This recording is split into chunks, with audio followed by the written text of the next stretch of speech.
La 4G Batelma vous présente Ni Vaovao.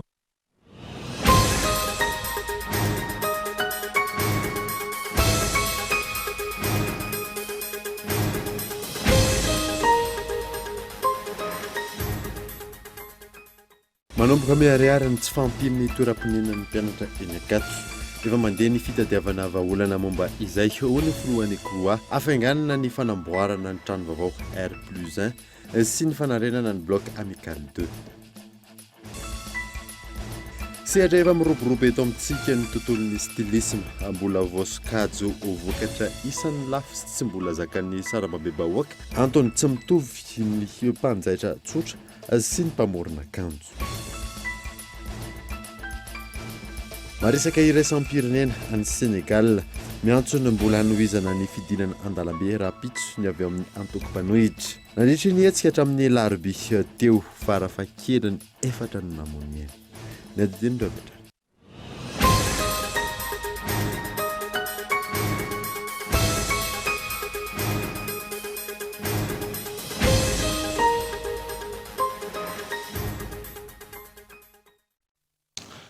Fanaritra tompoko lahy sy tompoko vavy fotoana vaovao eto amin'ny koltivika manasanao ary anaraka izany hatramin'ny farany. Nanombotsika ny vaovao dia manomboka miariary ny tsy fampin'ny toeram-ponenan'ny mpianatra eny Ankatso. Efa mandeha ny fitadiavana vahaolana momba izay hoy ny filohan'ny Kolo afainganana ohatra ny fanamboarana ny trano vaovao R+1 sy ny fanarenana ny bloc amical 2 Ivrichard. Raha efa nitonany maro no nipetraka olana tiany anivony Université manerana nosy indrindrany eto Antananarivo ny tsy fampian'ny toeram-ponenan'ny mpianatra. Manomboka miariary ny olana amin'izao fotoana izao. Ankoatra ny fahateren'ny efitrano izay voatery mandray mpianatra maro. Betsaka ny olona ivelany mampiasa na izany ny trano na ny tanin'ny université. Efa mandeha ny fanadiovana momba izay hoy ny teo anivony koa. Hitantsika zao eto ambadiky ny fast food efa misy construction nouvelle ana R+1 dia ambanin'ny R+3 vera koa efa misy construction nouvelle na R+1 koa dia ho fanampiny ny efa misy zany. Reto le R+1 reto zany zao dia mazaka mpianatra 700 ny ray. Zany hoe fois 2 izy dia mazaka mpianatra 700. Efa misy ihany koa ny réhabilitation ny amical 2 le may. Le bloc amical 2 etsy Ankatso 2 le may dia efa eo am-panatanterahana izay fananganana izay ihany koa zany zao dia izay mazaka mpianatra le mpianatra tao ihany moa zany no hébergena ao satria reo efa nandony renouvellement sy mutation ao amin'ny fanandrify amin'izay zavatra izay andraisana andreo le mpianatra reo. Andrasana araka izany famohanany antotanisa mazava momba ny mpianatra tokony hisitraka ny trano araka ny nambaran'ny filohan'ny Kolo hatrany. Isan'ny tsy maintsy hafainganana ihany koa ny fanamboarana ny trano vaovao R+1 sy ny fanarenana ny bloc amical 2 mainy ny afivarany teo. Anamavanana ny olan'ny mpianatra mahakasika ny resaka toeram-ponenana ny tanjona anatin'izay. Raha mahita nareo zao manodidina ny université zao efa manomboka mitsangana toy ny tamboho. Ny tamboho mamefy an'ilay tany ho an'ny université.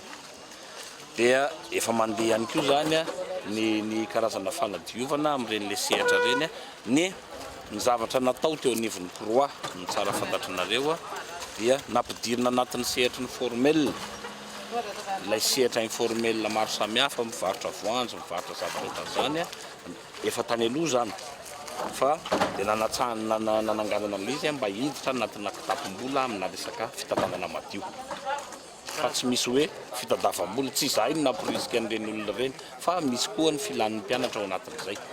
Andrasana ny ako ny fanavaozana atao raha ny zava-misy hatreto. Mandalo fahasahiranana avokoa ny mpianatra mitady toeram-ponenana eny Ankatso indrindra ny avy amin'ny faritra tonga andrato fianarana eto Andrenivohitra. Raha ny hofatrano kosa indray. Napetraka ho 3 alina raha 5 alina ariary isan-taona ny ofan'ny R+3 araka ny tapaky ny filankevim-pitantanana farany teo. Tsy azo idivirana eto Madagasikara ny fampiasana ny teknôlôjia indrindra ny solosaina. Isan'ny mitondra fanampina amin'izany ny optasy ny vondrona miralenta ho an'ny fampandrosoana amin'ny alalan'ny piftika tany mahitsy Ivrichard. Mitony fanohanana toy ny optana n'olom-pirenena tompon'andraikitra sy ny vondrona miralenta ho amin'ny fampandrosoana ny mpiarabelona. Mahakasika ny fikirakirana ny teknôlôjia indrindra ny fampiasana ny solosaina. Tanora mambivavy avy amin'ny sehatra maro miisa 20 no nahazo fiofanana nandritra ny 4 andro tao mahitsy. Ny hanafainganana ny fomba fiasan'izy ireo no tanjona amin'ny ankapobeny. Zay zany izy hoe manome tolo-tanana an'ireo izay te hivoatra. Izahay eo miolom-pirenena tompon'andraikitra, ny fikambanan'ny miralentana, ny vondrona miralentana fampandrosoana dia manao an'izay foana hoe ny vehivavy mila ampiana ahafahany manampy ny firenena.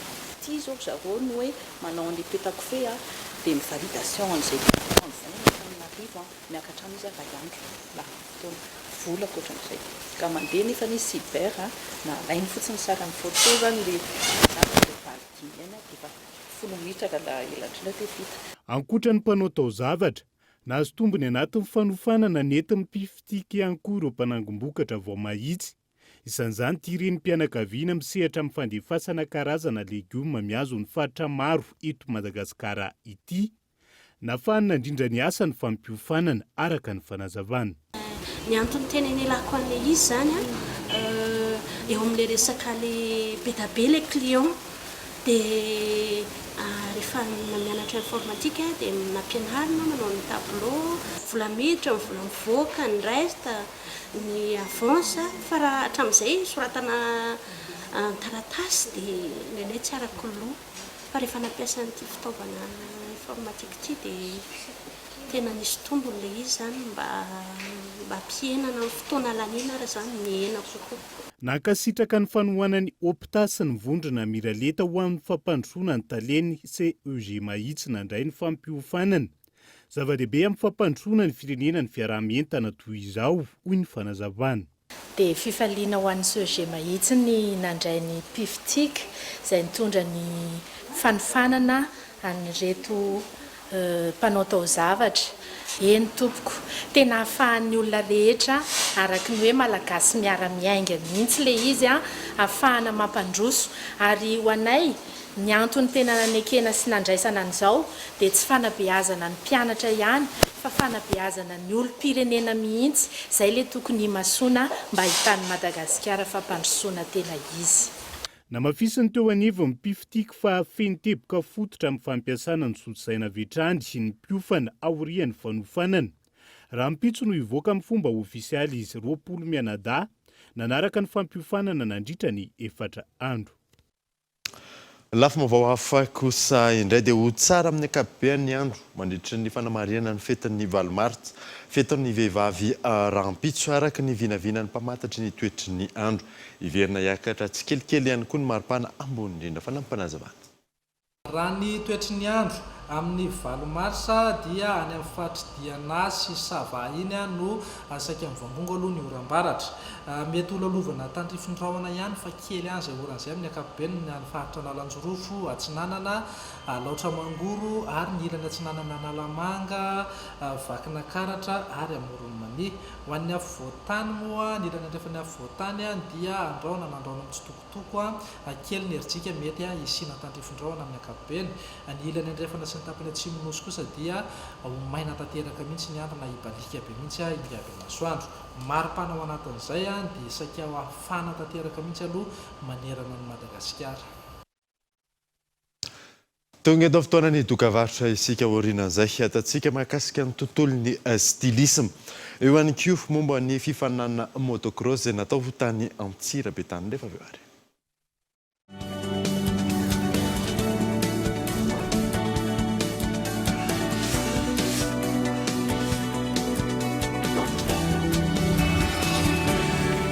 Azafady kely ange hoy isika aina ny rano nefa ireo olona manana fahasembanana ara-batana, ara-tsaina, amin'ny fahitana, amin'ny fienoana ary ny vehivavy indrindra ireo bevoka dia sahirana mafy vao mahazo rano noho ny fahasembanany sy ny faniliana ataon'ny fiarahamonina na andreny vohatra io na antanana azy ireo. La ny andro matsaka ka tsy afa-miasa akory hameloma tokantrano, voahilika sy akoraina izy ireny.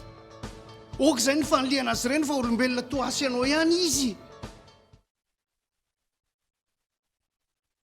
ho fampiroboroboana ny fizahantany anatiny ny ministeran'ny fitaterana ny fizahantany ary ny famantarana ny toetrandro dia manolotra antsika ny andiany faharoa amin'ny tsena be ny fizahantany izay ho tanterahana ny 10, 12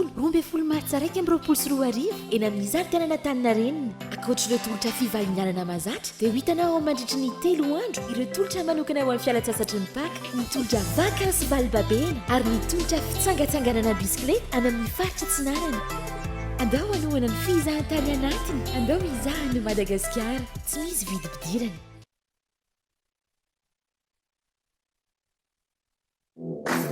First Plus, l'offre all-in-one pour vous en abonnement, appel, data et SMS vers tous les opérateurs et à l'international. À partir de 20 milliards TTC seulement, abonnez-vous en Telma Shop.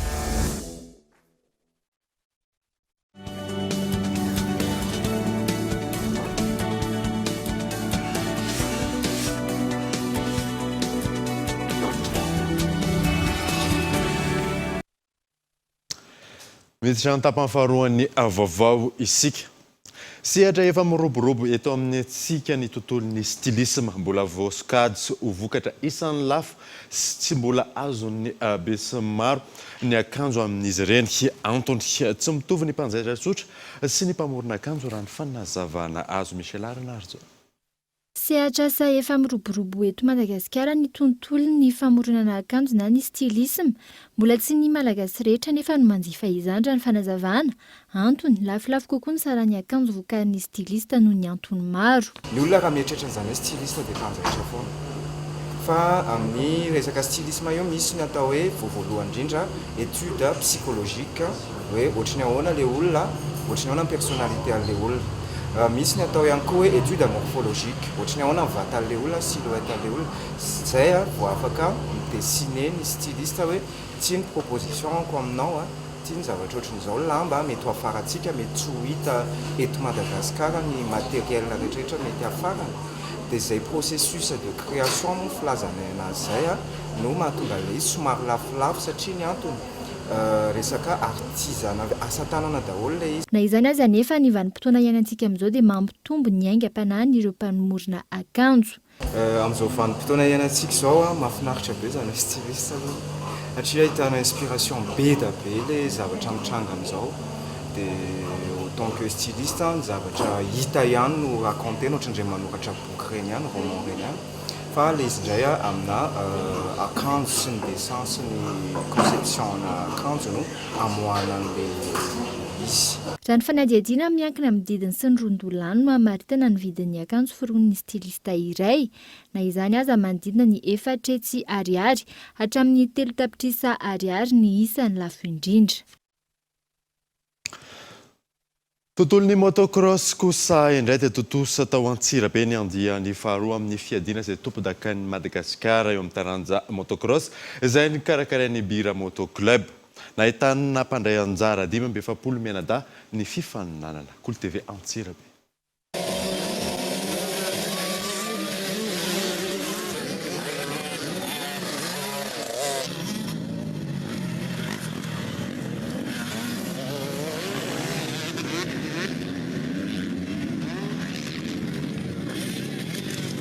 Totosa teto Antsirabe ny andiany faharoa amin'ny fiadinan'ny tompon-dakan'i Madagasikara eo amin'ny taranja motocross izay nikarakarain'ny Bira Moto Club eo ambafehin'ny Fédération Malagasy ny motocyklisme. Teto Ambohidavana nanatanterahana izany lalao izany. Nahitana mpandray anjara miisa 570 mianadahy avy amin'ny lafy valonosy ary samy manana ny sokajy taonany avy. Iteto faritra maro ity fiadinan'ny tompon-dakan'i Madagasikara ity ny tompon'andraikitra ary Antsirabe ny nampiatrany ireo mpilalao tamin'izao andiany faharoa izao. Le manche misy anankivalo amin'ity taona ity dia mitete tanàna be dia be zany izy amin'ny championnat de Madagascar anazy. Dia androany zany taty Antsirabe napetrahana anazy dia avy eo any Tanandray après dia mbola misy any Anosy, misy any Tamatavy, misy any Ilakaka. Zay ny teneko mitete tanàna be dia be amin'ny championnat de Madagascar anazy. Anisan'ny manana ireo mpifaninana sangany ihany koa Antsirabe eo amin'ity taranja motocross ity ary ny toerana izay nandraisana ny lalao dia efa fandraisana ny fiadinan'ny tompon-dakan'i Madagasikara. Hatramin'izay ny avy eto Antsirabe eo amin'ny enina eo angamba ny avy eto Antsirabe zany hoe enina manao championnat de Madagascar daholo. Kategoria misy an'ilay kategoria élite zany hoe tena mahay indrindra dia misy an'ilay kategoria le kely teo anisany avy eto Antsirabe koa dia misy kategoria le efa zokizokiny dia misy le kategoria onelanela zany hoe ahitana ny avy eto Antsirabe daholo ny kategoria rehetrarehetra mandray anjara amin'ny championnat io dia ity zao circuit an'ny club eto an-tanàna mihitsy zany hoe fandraisana championnat de Madagascar mihitsy anisan'ny circuit tena tian'ny olona rehetrarehetra koa ny mpanao moto koa dia mankafy an'ity circuit ity daholo araka izany dia nofaranana tamin'ny fanomezana kopo an'ireo mpilalao mendrika nandritra fifananana nietsika izay natao fa io coupe io tsy mbola le coupe-na championnat fa coupe-ny course androany aloha fa rehefa mitohitohy foana le course rehetrarehetra reo dia rehefa vita le championnat rehetrarehetra io zany avy any amin'le mitety faty rehetrarehetra zay tena mahay indrindra amin'izay zany zay no mahazo an'le anaram-boninahitra champion de Madagascar. Maresaka iraisam-pirenena kosa indray any Senegal miantso ny mbola hanohizana ny fidinana an-dalambe rahampitso ny avy ao amin'ny antoky mpanohitra nandritry ny hetsika hatramin'ny alarobia lasa teo 4 farafahakeliny no namoneny fanadina. Iray amin'ireo lasibetre ny fihetsiketsihana nataon'ny mponomaliny teto amin'ity magazay iray ity. Ny teny amin'ny lalana androany niverina ny fahanginana ho an'ny mponina. Na izany aza tsy mitsahatra ny fahatezerana. Ori ny fisamborana ny Ousmane Sonko avy amin'ny mpanohitra. Mandrisika vahoaka anohy ny fidinana an-dalambe mandritry ny 3 andro manomboka rahampitso ny avy amin'ny mpanohitra sy ny firaisamonim-pirenena. Rahampitso ihany koa no iakarany Ousmane Sonko fampanohavana. Ny fampidirana amponja vonjy ity farany izay niteraka fikorotanana tany an-toerana nanomboka ny alarobia lasa teo ary niteraka fifandonana tamin'ny mpitandro filaminana. Raha ny tatitra ofisialy 4 farafahakeliny no namoy ny nandritra izay. Raha isan'ny mahavoaroroy an'ity mpanohitra ity ny raharaha fanolanana saingy nambaran'ireo solombavamboaka sy ny mpombazy fa fanakanana azy tsy ilatsaka ho fidiana amin'ny fifidianana ho filoham-pirenena ny taona 2024 izao fisamborana izao. Maresaka iraisam-pirenena izay hatrany dia niona tamin'ireo mpino katolika mahery efatretsy ny Papa François nandritra ny fahatongavana tao avaratry Irak aorianan'izay itoy any Mosul ny diany fanadina. Andro fahatelo fitsidiana ny Irak totosain'ny Papa François. Nitoy teto avaratry Irak ny fionana tamin'ny mpino totosainy. Tahaka ny fitetezana tany an-toerana nataony tamin'ity herinandro ity, noraisiny lehibe mpitarika fiangonana maro sy ny solotena amin'ny firaisamonim-pirenena tany an-toerana ny tenany, voningadina ny maraina, ary nitoy tamin'ny fionana tamin'ny mpino izay misa mahery ny efatretsy nandritry ny fotoam-pivavahana lehibe any an-toerana izany. Manatantara izao fitsidiana izao nandritry ny fotoana nivavaka ho an'ireo lasibatry ny ady rehetra any an-toerana ny Pape François. Aorian'izao dia izotra ho an'ny Mosul ny Pape François. Dia izay mamana vaovao tamin'ity androany dia ankasiana nanaraka izany soava tsara daholo tompoko.